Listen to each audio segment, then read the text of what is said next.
Gold गिर रहा है, सिल्वर कंफ्यूज है, ऑयल ऊपर जा रहा है और बीच में एक वॉर चल रही है। आखिर मार्केट को हो क्या गया है? और सबसे बड़ा सवाल है कि क्या ये इन्वेस्टर्स के लिए डेंजर है या फिर एक गोल्डन अपॉर्चुनिटी? आइए समझते हैं।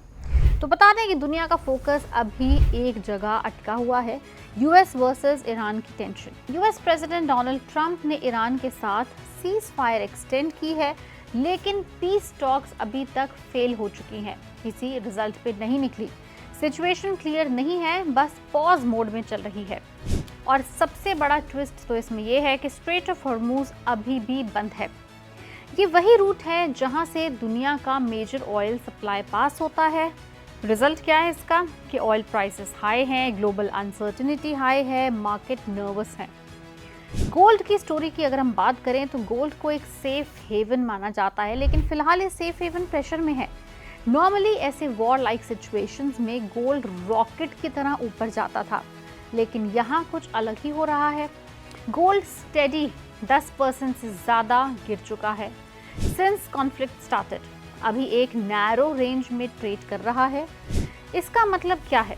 तो इसका मतलब है कि मार्केट ने ऑलरेडी करंट टेंशन को प्राइस इन कर लिया है।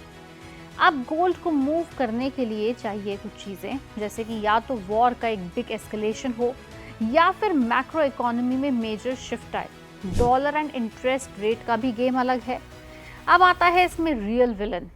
यूएस डॉलर स्ट्रॉन्ग हो रहा है, बॉन्ड यील्ड 4.5% के ऊपर चले गए हैं। सिंपल लैंग्वेज में अगर हम इसे समझाएं तो जब इंटरेस्ट रेट्स हाई होते हैं तब गोल्ड जैसा नॉन यील्डिंग एसेट अट्रैक्टिव नहीं लगता। इसलिए डिस्पाइट फियर गोल्ड की रैली रुक गई है।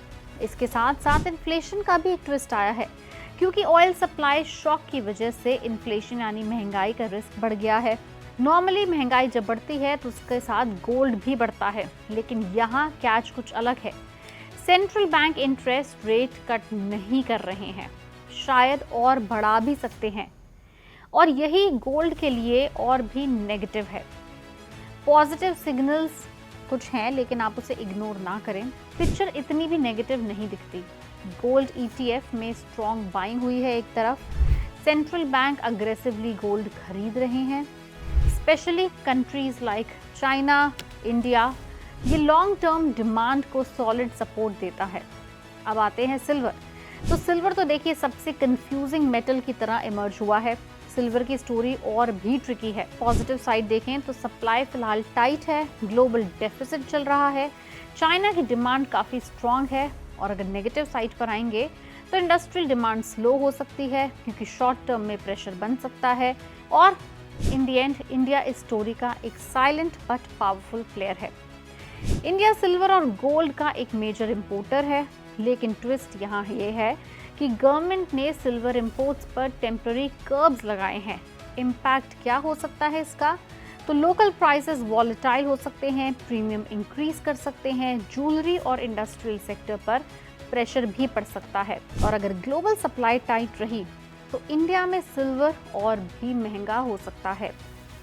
अब आज का मार्केट सिंपल नहीं है। वॉर का मतलब होता है गोल्ड बुलिश होना, हाई इंटरेस्ट रेट का मतलब होता है गोल्ड बियरिश होना, सप्लाई डेफिसिट का मतलब होता है सिल्वर बुलिश होना, डिमांड स्लो मतलब सिल्वर बियरिश होना। मतलब दोनों मेटल्स एक टग ऑफ वॉर में फंसे हुए हैं। तो क्या गोल्ड अभी रुक गया है या नेक्स्ट बिग रैली के लिए रेडी हो रहा है? और क्या सिल्वर क्वाइटली नेक्स्ट ब्रेकआउट देने वाला है, या फिर ये सिर्फ एक ट्रैप है? आप क्या सोचते हैं? बाय करें, वेट करें या एग्जिट करें? ऐसी वॉर सिचुएशन में क्या करें? हमें ज़रूर कमेंट सेक्शन में लिख के बताएं।